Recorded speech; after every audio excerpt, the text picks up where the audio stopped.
Buenas tardes, o noches, o días, no sé a qué hora vayan a ver esto.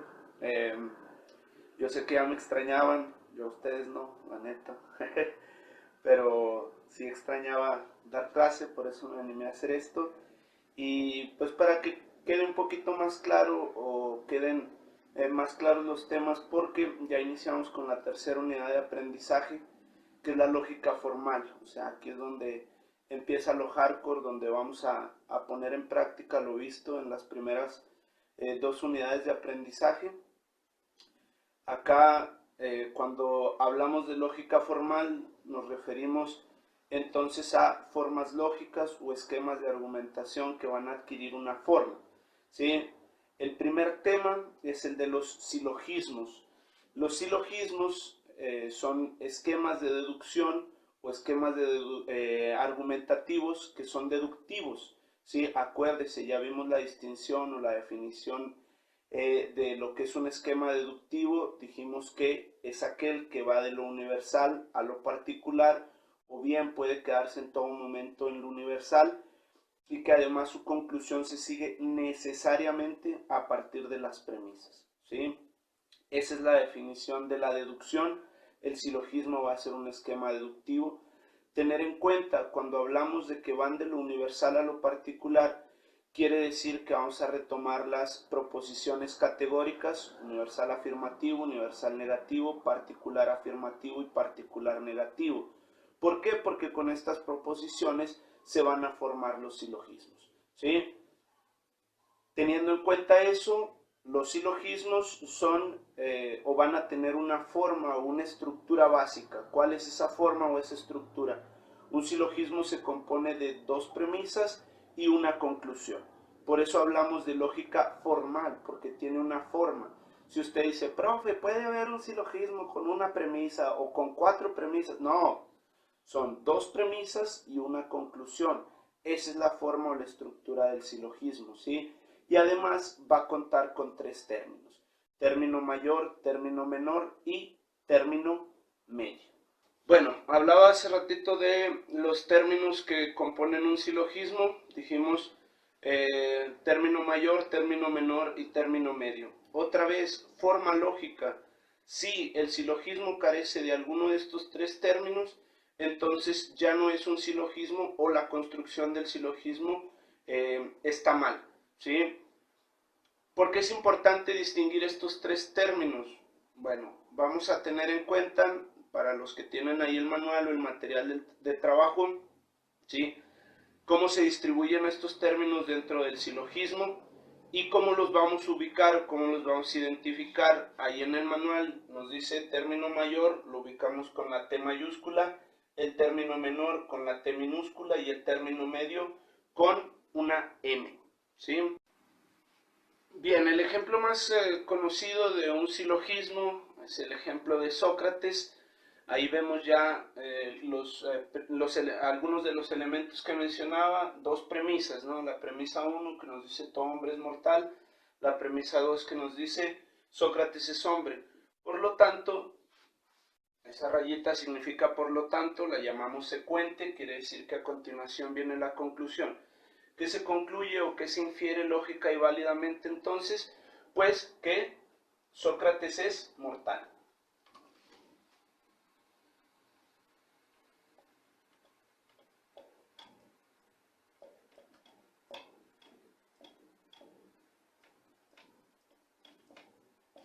Y ahora sí nos damos cuenta entonces de cómo esos tres términos que mencionábamos hace un momento se ven reflejados aquí, o la distribución de esos tres términos. El término mayor, fíjese bien, siempre va a ser el predicado de la conclusión. En este caso es mortal, y aparece en la primera premisa y lo ubicamos con esa T mayúscula. El término menor es siempre, ¿sí?, el sujeto de la conclusión, en este caso Sócrates, que aparece en la premisa 2, término menor. Y el término medio es aquel que aparece en las dos premisas, pero que no aparece en la conclusión, en este caso, hombre. Ahí ya de entrada tenemos una regla: si el término medio apareciera en la conclusión, entonces el silogismo sería incorrecto, la construcción del silogismo sería inválida, ¿sí? Entonces, el término medio no debe aparecer en la conclusión, pero sí debe aparecer distribuido en las premisas. Y, bueno, ya dijimos, término mayor es el sujeto, el predicado de la conclusión, término menor es el sujeto de la conclusión. Bien, podemos seguir poniendo ejemplos de silogismos. Tener en cuenta lo que mencionaba, ¿sí? Es un esquema deductivo. Vamos de lo universal a lo particular. Fíjense cómo las proposiciones categóricas son las que conforman el silogismo y cómo vamos entonces en este caso de lo universal a lo particular. También se puede mantener el silogismo en todo momento en lo universal, pero bueno. Aquí tenemos otro ejemplo. Todos los mamíferos tienen pulmones. Premisa 1. Premisa 2. Las ballenas son mamíferos. Por lo tanto, inferimos lógica y válidamente que las ballenas tienen pulmones. Otra vez, identificamos. Término medio, de entrada, no puede aparecer en la conclusión. ¿Cuál es ese término medio? Mamíferos. Y luego tenemos el predicado de la conclusión. Tener pulmones, ¿sí? Sería el término mayor. Y el término menor es siempre el sujeto de la conclusión. Ahí lo tiene. Ballenas. ¿Sí? Ahí está. Ese es otro ejemplo del silogismo. Hay que entender que el silogismo se debe construir en virtud de lo que ya dijimos, su forma. Dos premisas, una conclusión y tener tres términos que deben de estar distribuidos en las premisas y en la conclusión. Si usted dice, sí, voy a hacer un silogismo, todo hombre es mortal, la mamá de Juan es mortal, por lo tanto la mamá de Juan es hombre. Suena gracioso, pero es inválido o es incorrecto porque la distribución de los términos no es la correcta o no es la adecuada. Eso va a ser fundamental para la construcción del silogismo. Si usted cambia o invierte los términos en la conclusión, el silogismo es inválido, ¿sí?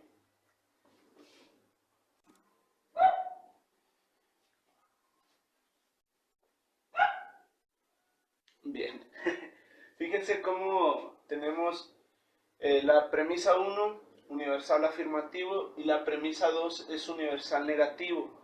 Fíjense bien, siempre hay una premisa mayor, que es la que contiene el término mayor, y una premisa menor, que es la que contiene el término menor. Entre universal y particular, la mayor o la premisa mayor va a ser la universal, y entre afirmación y negación, la premisa mayor va a ser la afirmación y la menor la negación.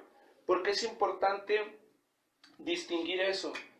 Porque es lo que nos permite construir de manera válida un silogismo. Si usted dice, premisa 1, todo plomo es metal. Premisa 2, ningún vegetal es metal. Y usted dice, pues se concluye entonces que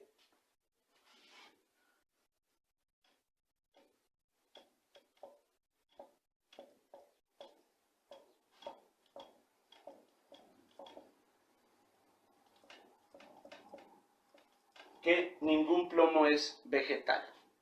Pero eso es incorrecto. ¿Por qué? Porque acuérdese, el término mayor siempre es el predicado de la conclusión. En este caso, el término mayor lo contiene la premisa mayor y tendría que ser entonces plomo. Y el término menor tendría que ser vegetal. O sea, si usted lo pone de esta forma, es incorrecto. Tendrían que estar a la inversa. Y decir entonces que ningún vegetal es plomo. Así, por eso les digo que es importante distinguir la estructura o la forma de los silogismos en virtud de los tres términos, en virtud de sus premisas, su conclusión y cómo se distribuyen esos tres términos para no cometer este tipo de errores. Podemos seguir poniendo ejemplos, pero bueno, por cuestiones de tiempo y de economía, pues la dejamos ahí. Y ahorita pasamos a lo que son las formas o las figuras que se forman con la distribución de los términos. Bueno, ya para finalizar, en virtud de la distribución de los términos mayor, menor y medio dentro de un silogismo, se van a formar 4 figuras, ¿sí? Esto nos permite validar un silogismo. ¿Por qué? Fíjese, aquí se pone de manifiesto lo que mencionaba hace un momento. Si usted alcanza a ver o si se puede notar, en las 4 figuras, ¿qué es lo primero que notamos? Que en la conclusión, ¿sí?, siempre tenemos término menor, término mayor. Es decir, sujeto de la conclusión, predicado de la conclusión. Y que además en ninguna de las 4 figuras aparece el término medio, ¿sí?, en la conclusión. O sea, aquí sí, fíjese bien, al igual que en las matemáticas, estos términos similares se eliminan. Es bastante sencillo. Usted a veces se fija más en cómo anda vestido el profe que en lo que debe de poner atención. Fíjese bien, término medio no puede aparecer en la conclusión, se elimina. O sea, le queda un pedo hasta como de Avatar, ¿no? Así. Figura 1, figura 2, figura 3 y figura 4. Esas son las figuras que se forman en virtud de la distribución de los términos mayor, menor y medio de un silogismo. Bueno, espero hayan entendido y que les haya quedado un poquito claro.